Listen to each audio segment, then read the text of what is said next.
Dexhalli, gënjeshtari i pandrejshëm. Shfaqja e Dexhallit është shenja më e rëndë e fitnes. Sprova prej tij do të jetë sprova më e madhe që është parë ndonjëherë mbi faqen e tokës. Dhe madje edhe ata që janë më të fortit në besim do të tronditen në rënd. I dërguari i Allahut sallallahu alaihi wasallam ka thënë: ndërmjet krijimit të profetit Adem alayhis salam dhe ardhjes së çastit të fundit, nuk do të ketë sprovë më serioze se Dexhalli. Për shkak të rrezikut aq të madh dhe ashpërsisë së kësaj trazire, secili profet prej të parit e deri tek i fundit e paralajmëroi popullin e tij dhe e informoi në lidhje me Dexhallin dhe trazirat e tij. Dexhalli do të shfaqet kur ushtria muslimane të ketë pushtuar Konstantinopolën dhe të ketë arritur Sirin. Duke u shfaqur në lindje, duke lëvizur nga një qytet në tjetrin, ai do të kryej aktet pazakonta dhe do të shkaktoj fitne kudo që ai shkon. Para se ne të shpjegojmë sprovat e tij, shumë pyetje të rëndësishme kanë nevojë për përgjigje. A është gjallë ai? Cilat janë shenjat që do ta paraprinë atë? Si do ta njohin atë? E kështu me radhë. Historia e Tamim Darit dhe Dexhalli. Historia e Tamim Darit është si vijon. Përgjigjet në pyetjen e parë dhe më të rëndësishme: a është gjallë Dexhalli? Dhe nëse Tamim Dari me shokët e tij e kanë parë atë kur u dëbuan nga valët e detit në disa ishuj të largët. Fatima bint Kais ka transmetuar: dëgjova muezinin e të dërguarit Allahut sallallahu alaihi wasallam të thërras për namaz me xhamat. Shkova në xhami dhe u fala me të dërguarin e Allahut sallallahu alaihi wasallam. Kur ai përfundoi lutjen e tij, ai ishte ulur mbi minber duke qeshur dhe tha: secili të mbetet në vendin e tij. Pastaj ai pyeti: a e dini pse ju kam thirrur të mblidheni? Ata ju përgjigjen: Allahu dhe i dërguari i tij e din më së miri. Profeti sallallahu alaihi wasallam ka thënë: pasha Allahun, unë nuk ju kam thirrur në mbledhje për t'ju dhënë shpresë ose për t'ju friksuar, por ju kam thirrur të mblidheni, sepse Tamim Dari, i cili ishte një i krishterë, erdhi dhe përqafoi Islamin. Ai më ka treguar çfarë i ka ndodhur, edhe kjo përputhet me informacionet që ju kisha dhënë juve rreth Dexhallit. Ai më informoi se kishte lundruar në det me anije, bashkë me 30 njerëz të fisit Lahm dhe Xudhame. Ndërkohë atëherë valët e detit i kishin goditur ata për një muaj rresht dhe i çuan në një ishull nga ku perëndon dielli. Ata morën një bark të vogël dhe zbarkuan në këtë ishull. Aty takuan një shtaz me shumë qime të dëndura, saqë nuk mund ta dallonin se nga kishte fytyrën edhe nga kishte shpinën, prej qimeve të shumta që kishte. Ata e pyetën kafshën: mirë për ty, kush je ti? Kafsha ju përgjigj: unë jam një spiun. Shkoni tek njeriu në manastir, sepse ai është i etur për të marrë informacionet që sillni ju. Tamim Dari tregon: kur pyeti një nga ne për emrin, ne ikëm me vrap, nga se menduam se ky mund të jetë djalli. Pastaj me ngut vazhduam derisa kemi hyrë në manastir dhe aty gjetëm një njeri trup madh, të cilin kur nuk e kishim parë më parë. Ai ishte i lidhur fort. Duart ja kishin lidhur pas qafës me nyje midis gjunjve. Ishte i lidhur me zinxhir hekuri. Ne e pyetëm: mirë për ty, kush je ti? Ai u përgjigj: ju keni mundësinë të më jepni informacionin që kërkoj. Më tregoni në lidhje me veten tuaj. Ata u përgjigjen: ne jemi nga Saudia dhe kishim hipur në një anije në det, por dallgët e detit luajtën me ne një muaj rresht dhe na hodhën në këtë ishull. Takuam një kafsh me shumë qime që na tha: unë jam një spiun. Shkoni tek njeriu në manastir. Pra ne erdhëm me ngut. Ai pyeti: më tregoni për kopshtin e hurmave në Bejsan. A japin fruta ato? Po, ju përgjigjëm ne. Ai tha: ja, se shpejti ata nuk do t'japin më fryte. Ai tha: më tregoni për liçenin e Tiberias. A ka ujë në të?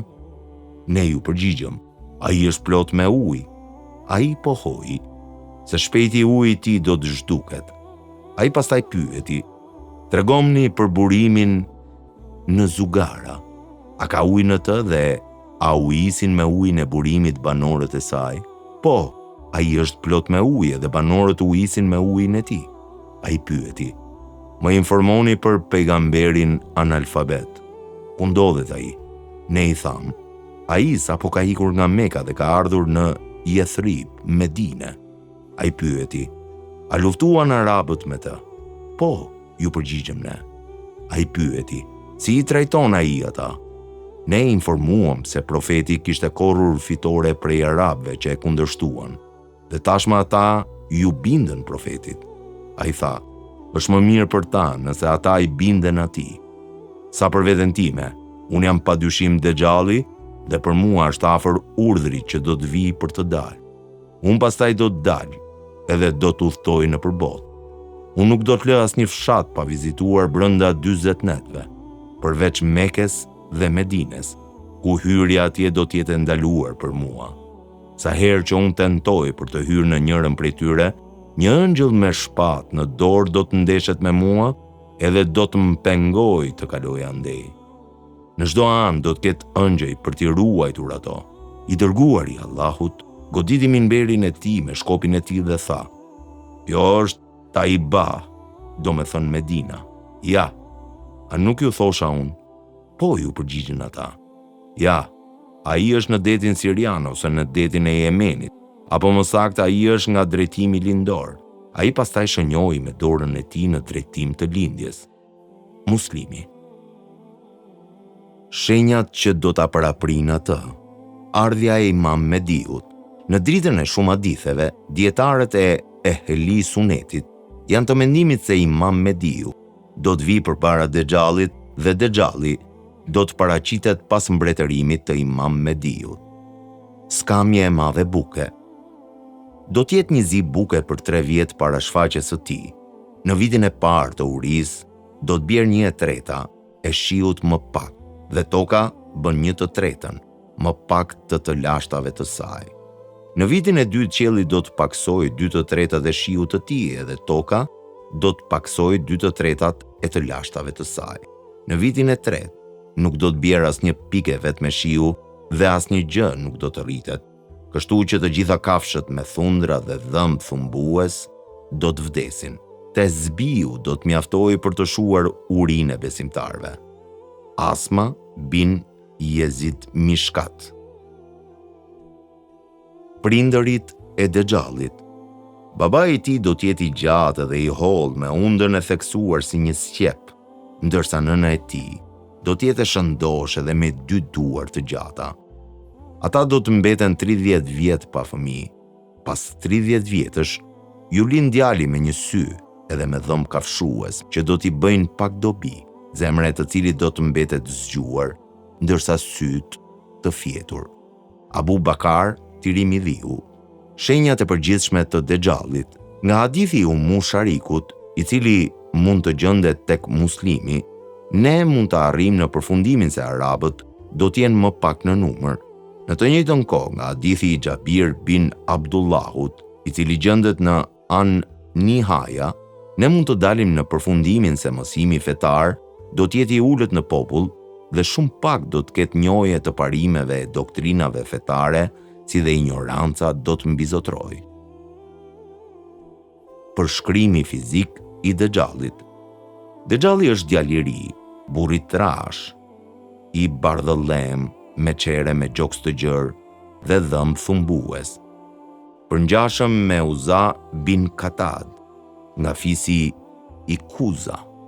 Kokën e ka të mbuluar me floka çurrela dhe në mes të syve të tij ka të shkruar shkronjat Kef, Fe, Ra, që çdo besimtar do të jetë në gjendje ta shohë qartë edhe ta lexojë, qoftë i shkolluar apo analfabet. Ai ka një ball të ndritshëm dhe mangësi në të 2 syt. Syri i tij i majt ka një bebës të enjtur, ndërsa nga e djathta ai është qorr. Ai ka një ecje të shpejtë dhe nuk ka fëmijë. Shfaqja e Dexhallit. Konstantinopoja shlirohet me tekbire dhe muslimanët do të fillojnë të marrin plaçkën e luftës. Ndërsa ata janë duke shpërndar plaçkën e luftës, një zëdhënës do të sjellë shpalljen se Dexhalli është faqur dhe është duke shkaktuar fitne në shtëpitë tuaja. Me të dëgjuar këtë njoftim muslimanët lëm plaçkat e nisën drejt Sirisë. Rrugës ata do të njoftohen se ky kishte qenë një lajm i rrem. Megjithatë, pas arritjes në Siri, Dexhalli do të dalë vërtet. Ai do dalë nga një rrugë midis Sirisë dhe Irakut, dhe shfaqja e tij do të bëhet në Isfahan, në një vend të quajtur Yahuda. Ai kaloron mbi një gomar të bardhë dhe dy veshët e gomarit do të jenë 40 pëllëmp të gjerë. 70.000 qifut nga Isfahani, qytet në Iran, do ta pasojnë atë me helmeta mbi kokat e tyre. Gjithashtu janë të shoqëruar edhe nga shejtanë dhe magjistar hebrej. Ai do të pretendojë fillimisht profecinë dhe pastaj pretendon se është perëndi. Udhton me shpejtësinë e reve që shtyhen nga erërat. Ai do të udhtojë në lindje dhe perëndim, do të hyjë në çdo vend. Ai vret, plaçkit, shkatëron edhe zbaton rite të pazakonshme kudo që shkon. Trazirat e Dexhallit, mashtrimi i Dexhallit. Dy ëngjëj që ngjasojnë me dy profet do ta shoqërojnë atë, çdo njëri nga të dy anët. Kjo do të jetë sprovë për të provuar njerëzimin. Prandaj Dexhalli do t'i pyes: a nuk jam unë, Zoti juaj? A nuk japi jetë dhe vdekje unë? Njëri prej ëngjëjve do të përgjigjet: ti je gënjeshtar. Megjithatë, askush nuk do të jetë në gjendje ta dëgjojë këtë përgjigje, përveç ëngjëllit tjetër. Ëngjëlli i dytë i drejtohet edhe i thot ëngjëllit të parë: ti po thua të vërtetën.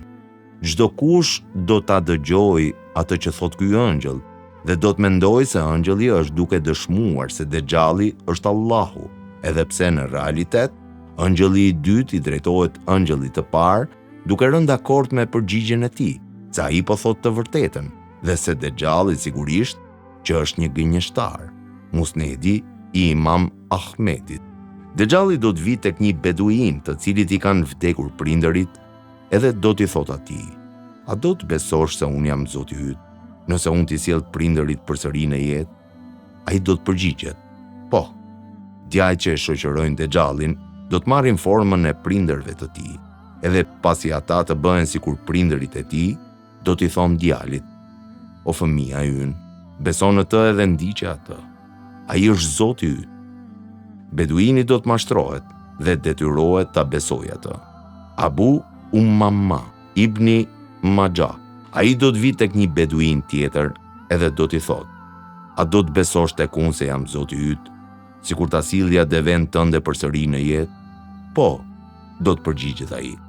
Dexhalli do të bëjë një figurë për atë si deveja e tij, e cila do të ketë erë të mirë dhe një pirg të madh. Asma bin Jezid, Mishkat. Ai me vete do të ketë ujë dhe zjarr. Sa për atë që njerëzit do ta shohin si ujë në realitet, do të jetë zjarr në të cilin do të digjen, ndërsa për atë që njerëzit do ta shohin si zjarr në realitet, do të jetë ujë i ftohtë dhe i ëmbël. Profeti sallallahu alaihi wasallam ka këshilluar: kushdo që takon Dexhallin dhe sheh ujin e zjarrin, ai duhet të shkojë nga zjarri dhe jo nga uji, se zjarri në realitet është uji dhe uji në realitet është zjarri. Udhejfe, Mishkat. Besimtarët në Zot do të përballen me vështirësi, ndërsa besimtarët e Dexhallit përkohësisht do të gëzohen. Dexhalli do të vi tek njerëzit dhe do t'i thotë atyre se ai është Allahu dhe ata do ta besojnë atë. Qielli me urdhrin e tij do të lëshojë shije dhe toka do të rritë të lashtat për këta njerëz. Kafshët e tyre do të kullosin në tokën e tij dhe do të kthehen të zotëve në mbrëmje me barkun plot dhe me gjirin plot qumësht. Ai pastaj do të vazhdojë për tek disa njerëz të tjerë që t'i therras ata, por ata do të refuzojnë ta besojnë atë. Ai do të largohet edhe të vazhdojë me misionin e tij, pa i detyruar ata. Megjithatë, kur këta besimtarë të vërtet të zgjohen në mëngjes, ata do të shohin se ata janë pa para dhe të gjitha pronat e tyre janë shkatëruar. Nauas bin Saman, muslim. Toka do të zbulojë thesare nën komandën e tij. Duke kaluar nga një vend i rënuar, ai do të urdhërojë atë vend të nxjerrë thesarin e fshehur. Toka menjëherë do të nxjerrë jashtë thesarin e saj dhe thesarin në fjalë. do ta ndjek atë kudo që të shkojë ai, si bletët pas nënës mbretëresh. Nawas bin Saman, muslim. Dexhalli përballet me kundërshtarët. Me të dëgjuar rreth Dexhallit, një besimtar i vërtet do të shkojë tek ai. Megjithatë, rrugës për tek ai do të ndalohet nga ushtarët e Dexhallit dhe do të pyetet se ku synon të shkojë. Me të përgjigjur se ai do të takohet me personin i cili pretendon se është Allahu, ushtarët duke dyshuar do ta pyesin atë: "Mos ti beson në Zotin ton Dexhalli?" Ai do të përgjigjet se nuk ka asgjë të fshehur në lidhje me Allahun, Zotin ton. Kështu që si mund të marrë Dexhallin si Zotin tim? Të zemëruar në përgjigjen e tij, ata vendosin ta vrasin atë. Por papritur, njëri prej tyre do të thotë: "A nuk na ka ndaluar Zoti ynë Dexhalli për të vrarë ndonjërin pa lejen e tij?" Kështu ata e dërgojnë atë tek Dexhalli. Me të parë Dexhallin, ai do të bërtas: "O njerëz, ky është Dexhalli, që profeti sallallahu alaihi wasallam e ka përmendur dhe i ka paralajmëruar besimtarët." Dexhalli do të urdhërojë ta vrasin. Ai do të vendoset me fytyrë për tokë dhe do të rrihet të rënd. Ai do ta pyes: "Ju ende nuk besoni në të?" "Ja, ju jeni Dexhalli gënjeshtar", përgjigjet besimtari. Besimtari i vërtet atëherë do të pritet në dy copa. Dexhalli do të ecë mes dy copave të trupit të tij dhe i thot: "Çau." Besimtari i vërtet ringjallet, ngrihet siç ka qenë një herë. Megjithatë, përsëri ai do të pyetet: "A besoni tani tek unë?" Ai do të përgjigjet: "Kjo vetëm sa më ka shtuar njohuritë e mia për ju, që ju jeni me të vërtet Dexhalli." Besimtari pastaj do të thërras: "O njerëz, ai nuk do të jetë në gjendje të bëjë asgjë me ndonjërin pas meje." Dexhalli i zemëruar në refuzimin e tij e rëmben atë dhe i vendos thikën mes qafës së tij dhe fytit për ta therrë atë. Por Dexhalli do të jetë i pasuksesshëm, se Allahu do të krijojë bakër në atë zonë dhe thika nuk do të gjejë asnjë mënyrë për ta depërtuar. Dexhalli e rëmben prej këmbësh e duarsh dhe e hedh atë në zjarr, ndërkaq që zjarri do të kthehet në një kopësht të këndshëm për të. Ky person do të jetë dëshmori më i madh në sytë e Allahut, edhe do të arrijë pozitën më të lartë për shkak të vdekjes së tij të parë, e cila ishte shkaktuar nga prerja e trupit në dy copa. Ebu Said el-Kudri, muslimi. Dredhitë e Dexhallit. Mjekët edhe kirurgët nuk janë në gjendje të rikthejnë shikimin e atyre që kanë lindur të verbër dhe të kurojnë lebrozën. Mirëpo Dexhalli do të jetë në gjendje të kurojë të verbrit, duke rikthyer shikimin e tyre dhe do të kurojë lebrozën. Abdullah bin Mugafal, Kanzul Unimal. Lakmia e Dexhallit. Ai do të ketë një mal me bukë me vete, por ai do t'ja bukë vetëm për ata që besojnë dhe e ndjekin atë. Dexhalli jo shgrat. Dexhalli do të bëjë një ndalesë në një vend të quajtur Markanat, pranë Taifit, me të dëgjuar në lidhje me ardhjen e tij. Gratë do të nxitojnë drejt tij. Burrat do të jenë të detyruar të lidhin nënat, bijat edhe motrat e tyre nga frika se ato do të besojnë në të dhe do të ngatarrohen në fitne. Zbritja e profetit Isa a.s. dhe vrasja e Dexhallit. Dexhalli pasi ka dështuar për të hyrë në qytetin e shenjtë të Medinës, vazhdon rrugën për në Siri duke mbledhur forcat e tij. Imam Mediu do të ketë mobilizuar ushtrinë muslimane dhe do të jetë gati të udhëheqë muslimanët në lutjen e mëngjesit.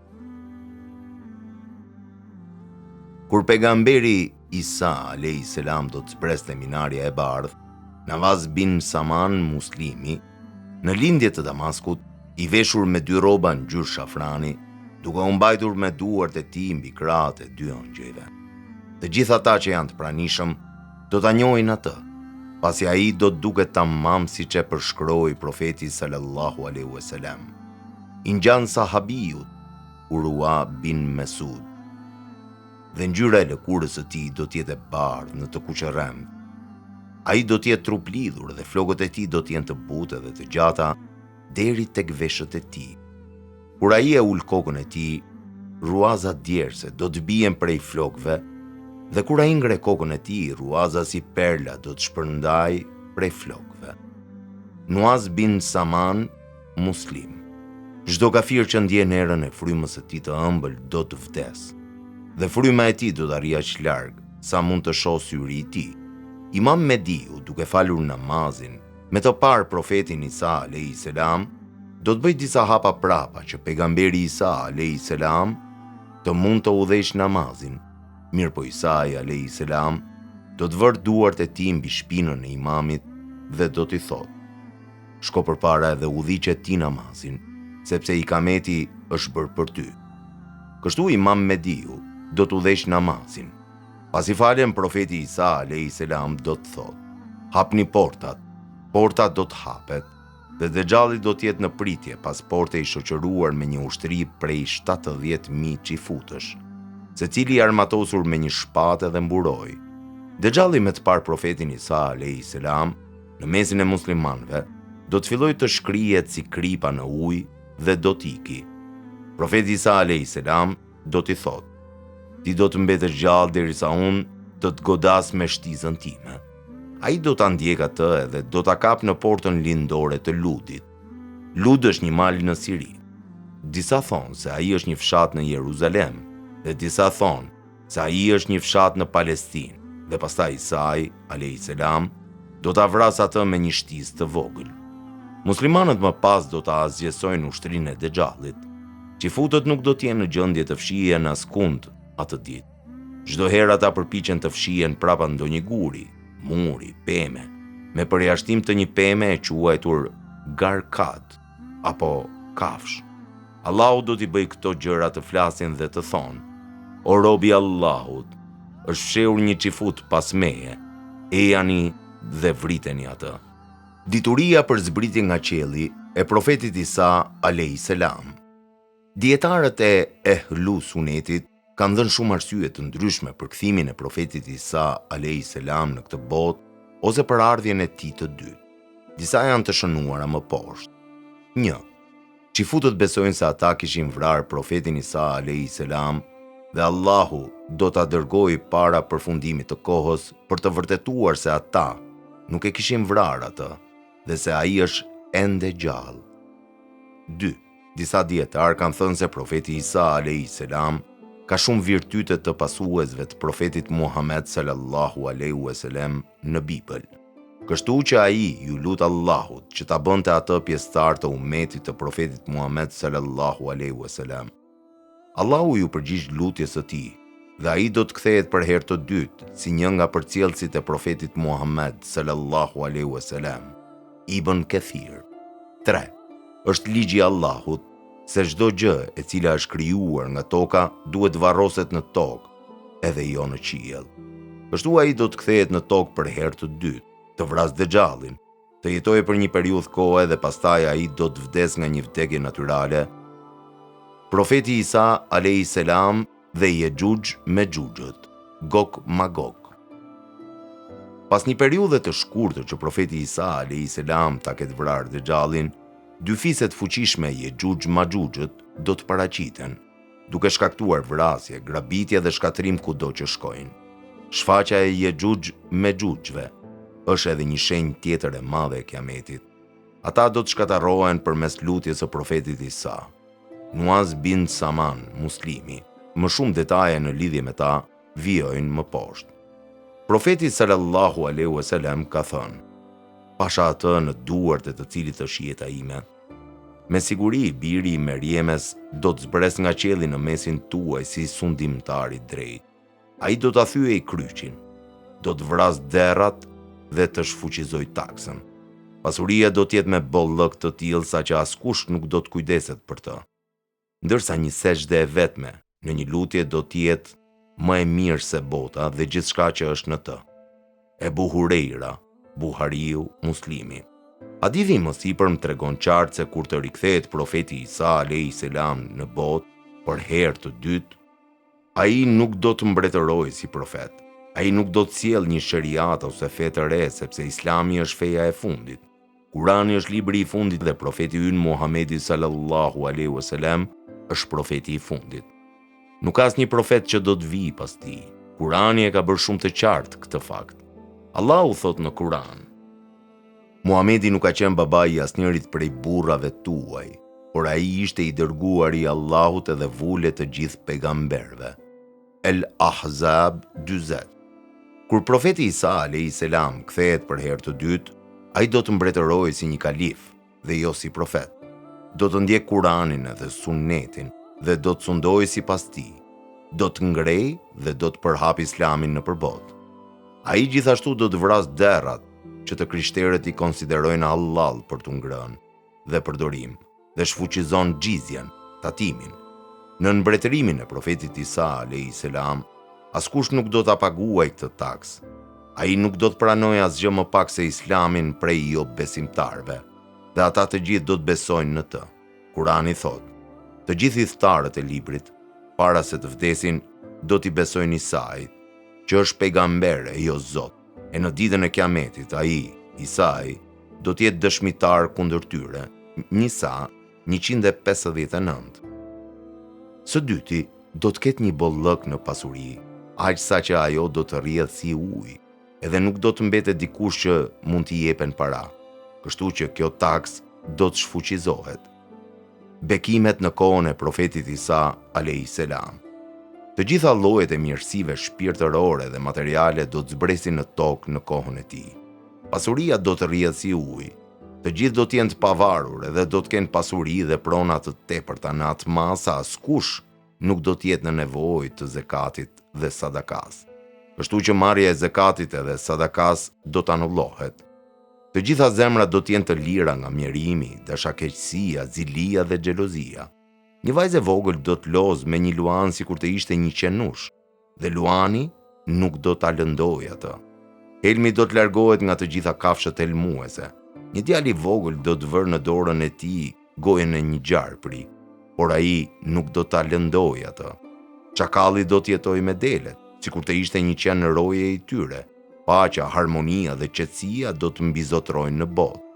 Njerëzit do të jenë në marrëveshje të plotë, luftrat do të pushojnë, toka do të jetë mbushur me paqe, do të jetë një periudhë e artë dhe toka do të japë shumë bimësi si në kohën e profetit Adem a.s. Pjelloria e tokës do të rritet në atë mas sa që nëse një farë është mbjellë në një shkëmb, ajo do të mbi. Do të rriten 700 lloj gruri pa lëvruar tokën. Toka do të prodhojë fryte me bollëk, sa që një grup i madh njerëzish do të ulen për të ngrënë një kalavesh rrushi ose një sheg, dhe ata do të ngopen të gjithë dhe lëvoren mund ta përdorin si një çadër. Do të ketë bekim në qumësht, edhe ai do të jetë i mjaftueshëm. Qumshti i një deveje të vetme do të jetë i mjaftueshëm për të shuar urinë e një grupi të madh njerëzish. Një lop do të prodhojë sa është e mjaftueshme për një fis të tërë njerëzish, dhe një dele do të prodhojë qumësht, i cili është i mjaftueshëm për një familje të tërë.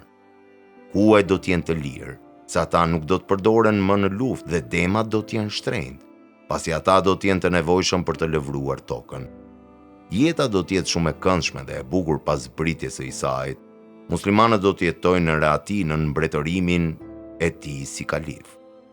Martesa dhe vdekja e tij. Shumë hadithe specifikojnë se pas zbritjes së tij nga qielli, ai do të martohet, do të ketë fëmijë dhe do të qëndrojë në tokë për një periudhë prej 19 vjetësh pas martesës së tij. Profeti Isa a.s. pas kthimit të tij në tokë për herë të dytë, do të jetojë për një periudhë kohore. Disa dietar kanë përmendur 40 vjet në dritën e një hadithi i cili mund të gjendet tek Ebu Dauti, dhe më pas do të vdes me vdekje natyrore. Muslimanët do të falin xhenazen e tij